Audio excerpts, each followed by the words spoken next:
What if I told you that the world's most famous drink once contained cocaine?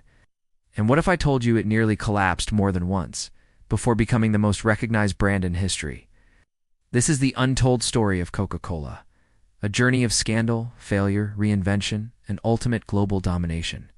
The story begins in 1886 in Atlanta, Georgia. A pharmacist named John Pemberton, a Civil War veteran addicted to morphine, was desperately searching for a cure to his own pain and a product that could sell. He mixed coca leaves. Yes, the very same plant used to make cocaine, with caffeine from the cola nut. The result was a thick syrup that he first marketed as a medicinal tonic, promising to cure headaches, boost energy, and lift moods. He called it Coca-Cola. First, Coca-Cola wasn't sold as a refreshing soda. It was a pharmacy product, a so-called nerve tonic, costing 5 cents a glass. But Pemberton was a poor businessman.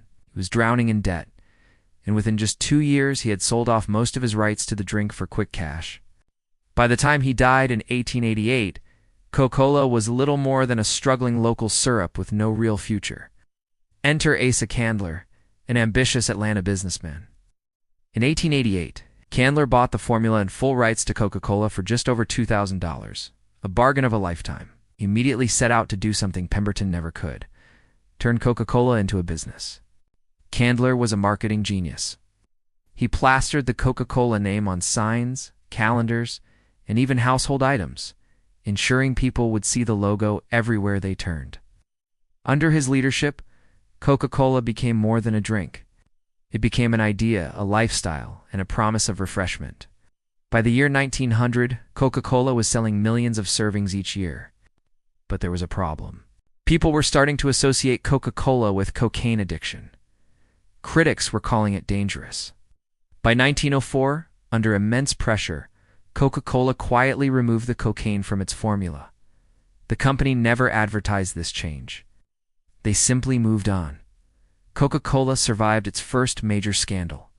Throughout the early 1900s, the company fought off a flood of imitators. Dozens of brands tried to copy Coca-Cola's taste and even its name to protect itself. Coca-Cola introduced one of its greatest weapons, the iconic contour glass bottle in 1915. Its unique shape ensured people could recognize a Coke instantly, even in the dark, even broken on the ground. It was a masterstroke of branding. The real turning point, however, came during World War II. Coca-Cola struck a deal with the U.S. military to supply soldiers with Coke for just 5 cents, no matter where they were in the world. To make this possible, Coca-Cola built bottling plants near battlefields across Europe and Asia. When the war ended, those plants stayed. Coca-Cola had transformed itself from an American soda into a global symbol of freedom and modern life. By the 1950s, Coca-Cola was everywhere, in movies, on billboards, at the Olympics. It was no longer just a drink, it was the drink. But Coca-Cola's greatest threat was still to come. By the 1980s, Pepsi had grown into a serious rival. The famous Pepsi Challenge blind taste test revealed something shocking. When people didn't know which drink was which, many preferred Pepsi's sweeter flavor.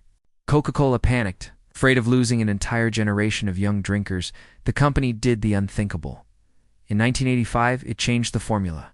The result was New Coke. The backlash was immediate and merciless. Loyal customers were outraged. People wrote over 400,000 angry letters. Some hoarded the old Coke, while others even organized protests. The media labeled it the biggest marketing disaster in history, and it was. Within just 79 days, Coca-Cola surrendered. They brought back the original recipe under a new name, Coca-Cola Classic. Ironically, the fiasco became a blessing. Sales soared and loyalty deepened. Now, New Coke's failure reminded people just how much they loved the original. What nearly destroyed Coca-Cola ended up saving it.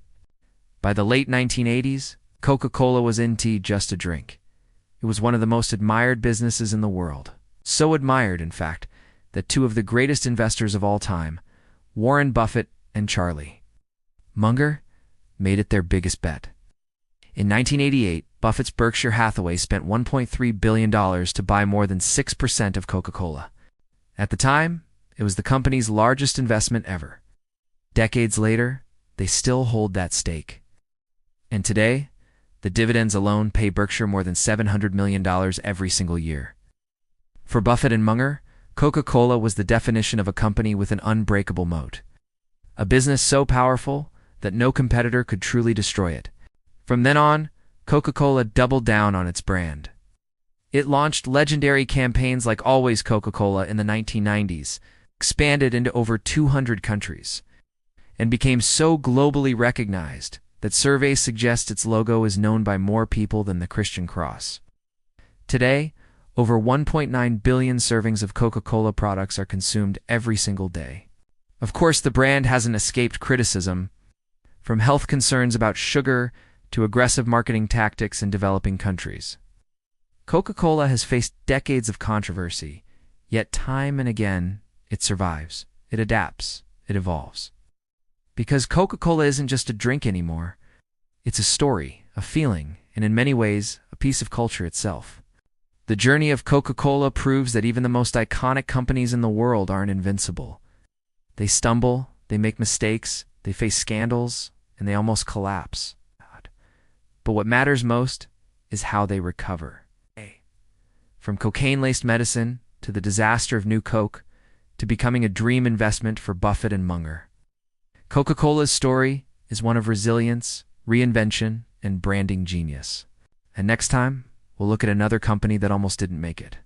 Airbnb, a startup that once had to sell cereal boxes just to survive, before going on to revolutionize the way we travel. Because in business, the line between failure and billions is thinner than you think.